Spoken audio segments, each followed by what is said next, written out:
네, 축구팬 여러분 안녕하십니까? 시즌이 끝났고 약 2달 정도가 이제 지나게 됐습니다. 그러면서 K리그1의 이적 시장 역시 상당히 박차를 가했고 겨울 동계훈련을 떠나기 전에 빠르게 이 스쿼드를 만들고 싶어 하는 각 구단들의 니즈가 겹쳐지면서 이적 시장이 상당히 빠르게 진행이 되고 있는데요. 과연 지난 시즌에 1위, 1등에서 3위를 차지했던 구단들은 어떤 이적 시장을 보내고 있는지 지금부터 한번 체크를 해보도록 하겠습니다. 먼저 지난 시즌 3위였던 포항에 대해서 살펴보도록 하겠습니다. 포항의 지난 시즌 22인 엔트리를 보면 강현무와 윤평국이 45분의 출전 시간 차이, 강현무는 1845분, 윤평국은 1800분의 출전 시간을 소화하면서 골키퍼 주전제레를 양분을 했고요.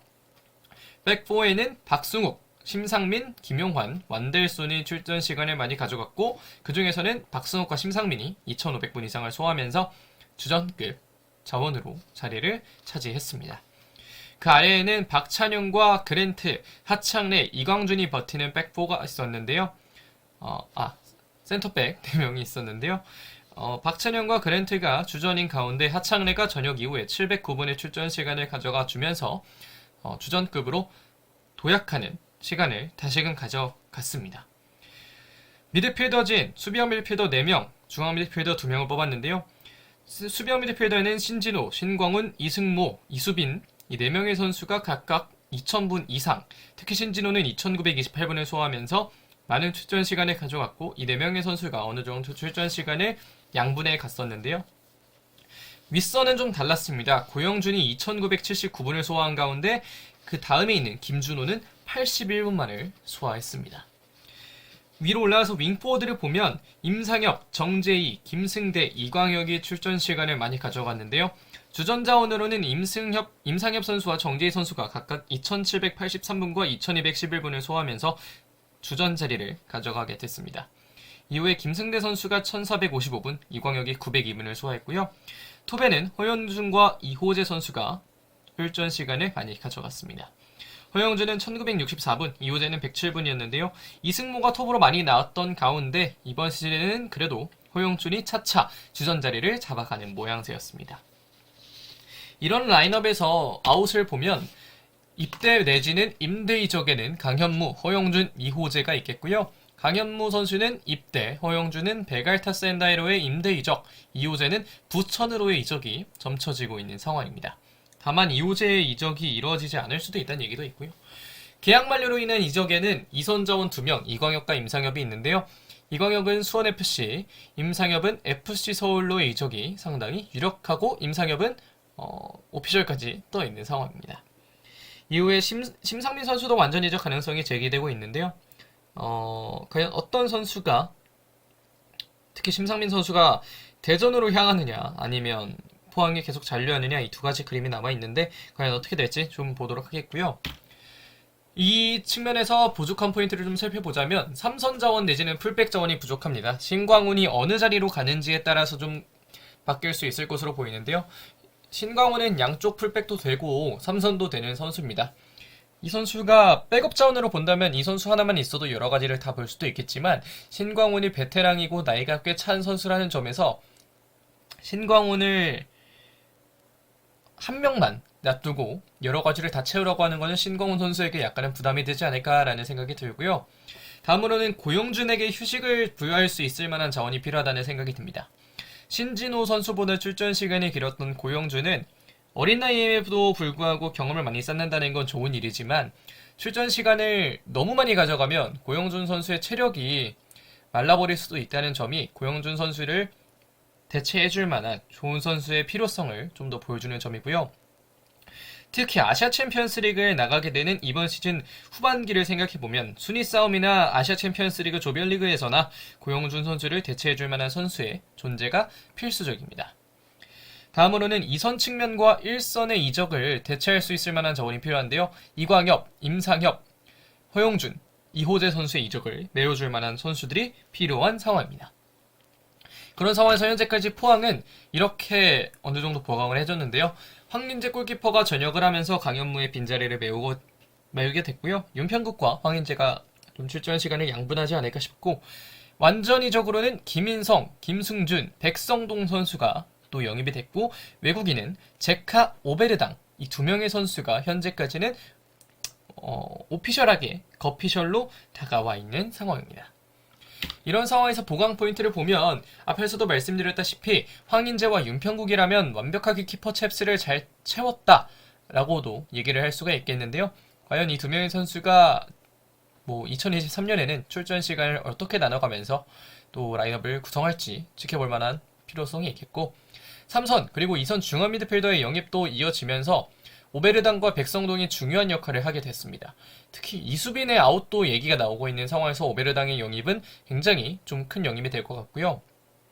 다만 신진호의 재계약이 진행 중이기는 하지만 아직 오피셜이 뜨지 않았다는 점에서 물론 이 영상이 올라갈 때는 뜰 수도 있지만 어쨌든 신진호 선수의 재계약도 분명히 좀 중요한 점입니다. 마지막으로 2선 측면과 1선의 영입은 상당히 큰 도움이 될 것 같은데요. 특히 김인성, 김승준 이 두 명의 울산 출신 선수들을 영입을 했고 제카를 영입해주면서 어느 정도 네임밸류나 클래스가 있는 선수들을 데려왔습니다. 하지만 톱 자리에는 이호재와 허용준이 둘 다 나가는 만큼 톱을 한 명 더 영입하는 것도 좀 필요해 보이기는 한데요. 과연 포항이 어떤 선택을 할지 이 점은 지켜볼 만한 포인트가 있어 보입니다. 이 스쿼드를 베스트 11을 좀 보면 키퍼는 윤평국, 백포에는 신광훈, 그랜트, 하창래, 박승욱, 중원에는 신진호, 이승모, 고영준, 윗선에는 김인성, 제카, 정재희 이 정도로 좀 나오게 되지 않을까 싶고요. 이 스쿼드의 총액 570만 유로 77.3억의 가치를 기록하고 있습니다. 다만 포항은 김기동이라는 또 다른 가치가 있죠. 이 스쿼드의 가치만으로 판단할 수 없는 팀이기도 합니다. 자, 다음으로는 이제 전북현대로 좀 넘어가 보도록 할 텐데요. 전북현대 22인 엔트리는 다음과 같습니다. 송범근이 3,720분으로 주전 자리를 차지한 가운데 이범수 선수가 아시아 챔피언스 리그나 송범근이 나오지 못하는 상황에서 1,072분으로 잘 메워줬었고요. 풀백은 김문환과 김진수가 참 1,400분을 함께 넘긴 상황에서 최철순이 1,246분, 박진성이 678분을 소화하면서 이 두 선수의 출전 시간만큼 많이 뛰진 못했지만 어느 정도 메워주기는 했습니다. 센터백은 박진섭과 윤영선, 홍정호가 주전급으로 뛴 가운데 구자룡 선수가 네 번째 센터백으로서 1,000분가량을 소화했고요. 박진섭은 3,700분가량, 윤영선과 홍정호는 각각 2,292분과 2,181분을 소화하면서 홍정호와 윤영선이 출전 시간을 분배하면서 박진섭이 주전인 그림을 가져갔다라고 얘기를 할 수가 있겠습니다.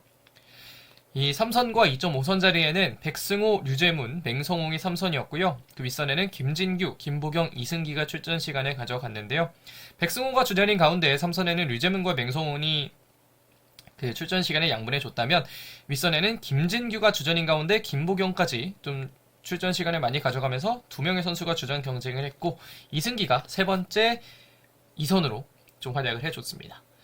측면으로 가면 바로 송민규, 한교원, 문선민이 그 4명의 선수들인데요. 바로는 3,000분을 넘겼고 송민규는 2,200분, 한교원은 1,458분, 문선민은 1,359분으로 송민규 선수가 있는 자리에 한교원과 문선민이 각각 출전을 해주기도 했다라는 판단을 할 수 있겠고 구스타브와 조규성은 각각 2,457분, 조규성은 김천이나 이런 시기들을 다 포함해서 1,894분을 소화하면서 톱 자리를 잘 메워줬습니다. 이런 상황에서 아웃을 보면 김진규 입대했죠. 송범규는 계약 만료 이후에 완전 이적을 했습니다. 쇼남 벨마리로 가게 됐고요. 조규성, 문선민, 이주용, 류재문이 각각 완전 이적 내지는 트레이드 가능성이 존재하는 그런 상황에 있습니다. 이 스쿼드에서 부족한 점은 역시 언제 터질지 모르는 베테랑 센터백이 많은 현재 전북에서는 현재 센터백 평균 나이가 30대인 만큼 센터백, 특히 젊은 센터백의 봉황이 좀 필수적이고요. 3선과 2선을 소화할 수 있는 선수들 추가 각각 필요합니다. 류재문도 나가고 김진규도 나가기 때문에 이 점을 잘 메워줄 수 있을 것이겠죠. 전북의 돈을 생각해보면. 그리고 송범근이 이적하는 키퍼, 그리고 문선민이 이적하는 윙어, 이 두 자리에서의 보강 역시 꽤 필수적인 상황입니다. 그래서 이 부족한 점을 보고 과연 전북 프런트는 어떤 영입을 했는가? 이렇게 됐습니다. 많이 영입했죠. 완전히적으로는 김건웅, 오재혁, 이동준을 데려왔고요. 키퍼 자리에는 정민기가 완전 영입됐고 김정훈이 전역을 할 예정이고요. 외국인은 하팔 실바, 아마노가 들어왔고 데게네크 선수 역시 아직까지 완벽하게 끝난 이야기는 아닌 것으로 예측이 됩니다. 그렇게 해서 보강 포인트를 좀 더 살펴보면 센터백에서 뎁스를 채워줄 수 있는 선수인 김건웅이 합류하면서 센터백 라인의 평균 나이는 그래도 20대 정도로 내려오지 않을까라는 생각이 들고요. 그것까지는 아직 안 찾아봤습니다. 삼성과 이선의 뎁스 채우기, 오재혁이 류재문의 자리를 대신할 것으로 보이고 아마노가 이제 김진규 선수의 자리를 메워줄 수 있지 않을까라는 생각이 들고요. 키퍼 자리와 윙어 자리 각각 정민구와 이동준의 합류로 스쿼드가 완성이 될 것으로 보입니다. 그렇게 해서 이 전북의 베스트 11을 살펴보면 다음과 같은데요. 정민기 키퍼, 백포에는 김진수, 홍정호, 박진섭, 김문환, 그 윗선에는 백승호, 맹성웅, 김보경, 그 위에는 바로 송민규, 구스타보입니다. 총액은 997.5만 유로, 135.3억으로 지금까지 알아본 구단 중에 처음으로 이제 100억대가 넘어가는 스쿼드 가치를 기록했는데요. 전북이 과연 남은 이적 시장에서 어떤 보강을 해낼지 그리고 어떤 시즌을 치러낼지 계속해서 지켜보시면 좋을 것 같습니다. 자, 이제는 그럼 울산 현대로 넘어가 보도록 하겠는데요. 지난 시즌 디펜딩 챔피언 울산 현대는 다음과 같은 22인 엔트리를 확인할 수가 있습니다. 조현우 선수가 키퍼 주전인 가운데 조수혁이 아시아 챔피언스 리그나 컵대회 이런 경기들에서 출전을 해줬고요. 풀백은 서령우, 김태환, 이명재가 주전급으로 활약했고 오인표가 서브로 나왔습니다. 특히 서령우는 왼쪽과 오른쪽으로 오가면서 3,300분을 뛰었고요. 김태환이 2,928분, 이명재가 2,067분을 소화했습니다. 센터백 라인은 김영권, 임종은, 김기희, 정승현이었는데요. 김영권은 3,500분을 뛰면서 부동의 주전 자리를 유지했고 임종훈과 김기희, 정승현이 출전 시간을 나눠 가졌는데 정승현이 전역하기 이전에는 임종훈과 김기희가 총합 3,300분 정도 3,400분 정도를 가져가 주면서 김영권과 함께 파트너를 유지했는데요. 이후에는 정승현이 전역 후 또 등장을 하면서 479분 소화해줬습니다. 중앙에는 수비형 미드필더 2명, 중앙 미드필더 2명, 공격형 미드필더 2명을 뽑아봤는데요. 수비형 미드필더 자리에는 박용호가 주전인 상황에서 원두재가 출전 시간을 양분해줬고 중앙에서는 이규성이 주전인 상황에서 고명진이, 이청용이 공미 주전인 상황에서 아마노가 그 자리를 또 메꿔줬습니다. 윙포워드를 보면 박호, 엄원상, 윤일록, 김민준인데요. 박호는 3,458분, 엄원상은 2,554분, 윤일록은 1,140분, 김민준은 737분을 소화하면서 박호와 엄원상이 주전인 가운데 윤일록과 김민준이 그 시간을 메워줬다라고 생각을 하시면 되겠습니다. 다음으로 톱의 경우에는 레오나르도 선수가 2,738분을 소화했고요. 마틴아담 선수가 여름 이적 시장 이후에 영입돼서 862분의 출전 시간을 가져가면서 울산현대 우승을 이뤄냈었습니다. 이 스쿼드의 9명단, 임대 만료는 아마노와 레오나르도가 있고요. 원두재와 김민준이 입대했습니다. 그리고 오인표와 고명진은 각각 임대, 그리고 계약 만료로 이적을 하게 될 것으로 보입니다. 부족한 점을 보면 역시 이선 중앙이 주 포지션인 선수가 없어졌는데요. 아마노의 이적, 그리고 이청용의 윙포워드 기용 가능성이 있기 때문에 이 자리 전문 이선 중앙 미드필더는 아직 없는 상황입니다. 그리고 3선과 2.5선 자리의 뎁스 보강도 필요한데 원두재가 입대한 3선에서는 박용호만 남았고 고명진이 아웃될 2.5선에서는 이규성만 남았습니다. 이 두 선수가 한 시즌을 온전히 다 치러내기에는 체력적인 부담이 분명 존재하기 때문에 이 자리에 뎁스 보강이 필요했고요. 레오나르도와 김민준의 이적으로 1선 그리고 2선 측면 자원의 보강이 필요했습니다. 과연 이 점을 메우기 위해서 울산현대는 어떤 영입을 했을지 지금 볼 텐데요. 일단 강윤구와 조현택이 임대 복귀를 했습니다. 강윤구가 복귀를 하면서 2선 중앙에 어느 정도 힘이 돼줄 것으로 보이고 조현택은 풀백에 들어오면서 오인표를 보낼 수 있게 해줬었는데요. 왼쪽에는 조현택과 이명재, 오른쪽에는 김태환과 서령을 하는 막강 풀백 라인업을 보유한 울산현대가 됐습니다. 김민혁과 주민규도 완전히 이적을 하게 됐는데요. 김민혁은 2선 중앙 미드필더 내지는 2.5선이 가능한 자원이고 주민규 선수는 톱이 가능한 자원이기 때문에 마틴아담, 주민규, 박주영으로 이어지는 완벽한 스트라이커 체제 그리고 2선 중앙에는 김민혁이 들어가면서 어느 정도 도움을 주게 됐습니다. 그리고 외국인 선수의 경우에도 보야니치 선수가 2.5선에, 에사커 선수가 2선 중앙에, 그리고 루드빅손 선수의 영입설이 나오고 있는데요. 보야니치는 오피셜이 떴고 에사카는 거피셜 상황입니다. 루드빅손은 아직 진행 중인 상황인 것 같고요. 이렇게 된다면 상당히 좋아지는 울산현대의 라인업인데 이 선에서의 자리 배치는 좀 필요합니다. 이청용, 에사카, 김민혁 이 세 명의 선수는 2선 중앙을 볼 수 있거나 2선 중앙이 주 포지션인 선수들인데 이 선수들의 전술적인 배치가 좀 필요할 것으로 보이고요. 이청용 선수나 에사카 선수나 2선 측면으로 돌아갈 가능성도 좀 있고 에사카를 2선 중앙으로 둔 가운데 이청용을 다시 한번 윙포워드로 둘 가능성도 있고 김민혁은 2.5선도 볼 수 있기 때문에 상당히 여러가지 패턴이 나올 수 있을 것으로 보이고요. 다만 2선 측면 자원 이청용을 오른쪽으로 다시 돌려야 될 만큼 조금은 부족했습니다. 박호, 엄원상, 윤일록이 있는 상황에서 김민준의 자리를 이청용 내지는 에사카가 뛸 수도 있는데 이 자리에서 2선 전문 측면 자원이 필요하다면 이청용을 돌릴 수도 있겠지만 추가적인 영입도 필수라고 보기에는 필수보다는 필요할 것으로 보이고요. 톱에서 다양한 패턴 만들 선수도 필요합니다.